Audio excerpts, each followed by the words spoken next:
Good morning, class 8. This is your Vinita ma'am, and we will continue with the chapter Light. Persistence of vision.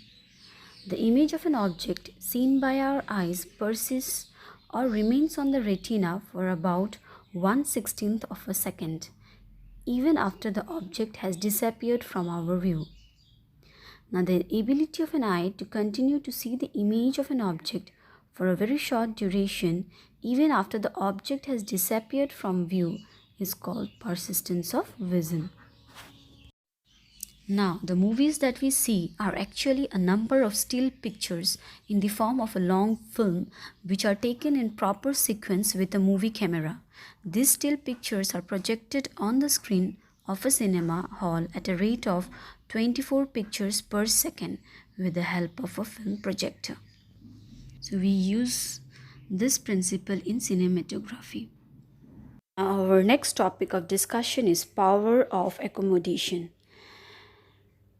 The power of accommodation is defined as the ability of the eyes to alter the focal length of its lens to see objects clearly within a certain range is called accommodation of the eye. Our eyes can see distant as well as nearby objects with same clarity.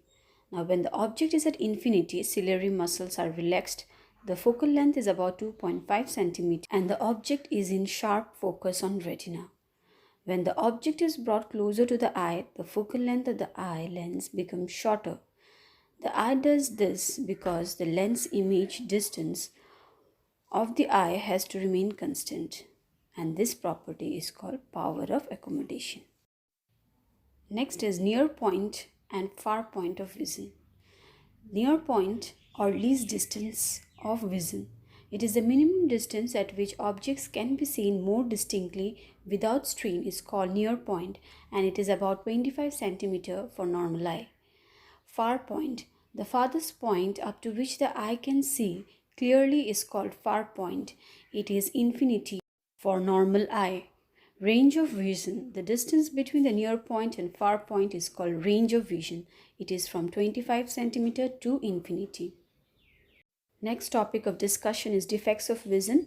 We will discuss two defects of vision, myopia and hypermetropia. Myopia is also called as nearsightedness. So myopia is that defect of eye due to which a person cannot see the distant objects clearly, though he can see the nearby objects clearly. Causes of this defect is due to excessive curvature of cornea and due to elongation of the eyeball. Correction. This defect can be corrected by using spectacles containing concave lens, that is diverging lenses of suitable power. Hypermetropia or farsightedness. Hypermetropia is that defect of eye due to which a person cannot see the nearby objects clearly, though he can see the distant objects clearly.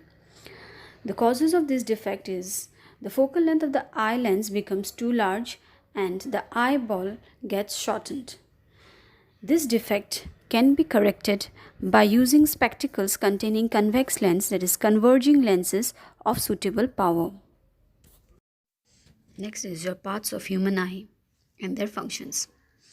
The eye is a natural optical instrument. It is one of the most important sense organs of our body. Human eye is nearly spherical in shape and of diameter of about 2.5 cm. Cornea. This is the front part of the eyeball. It is made up of a transparent material. The light enters the eye through cornea. It protects the eyes. At the same time, it helps in focusing the light. Next is iris. Iris, it is a dark muscular diaphragm. It is responsible for characteristic color of the eye of a person. It also regulates the amount of light entering the eye. Next is pupil. Pupil is a small circular hole present in the center of iris. The size of this aperture is variable. Iris regulates the amount of light entering the eye by changing the size of pupil. In dim light, pupil gets enlarged to get more light, and this is called self-adjustment property of pupil.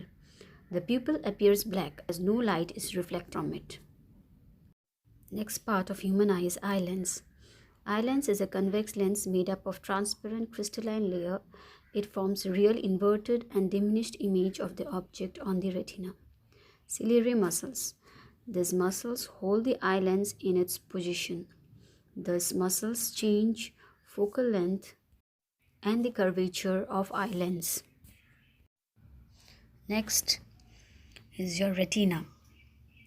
It is a light-sensitive screen on which image is formed.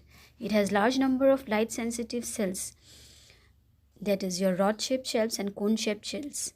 Rod-shaped shells respond to amount of light entering the eye and are responsible for vision in dim light. Cone-shaped shells are present in the retina of the eye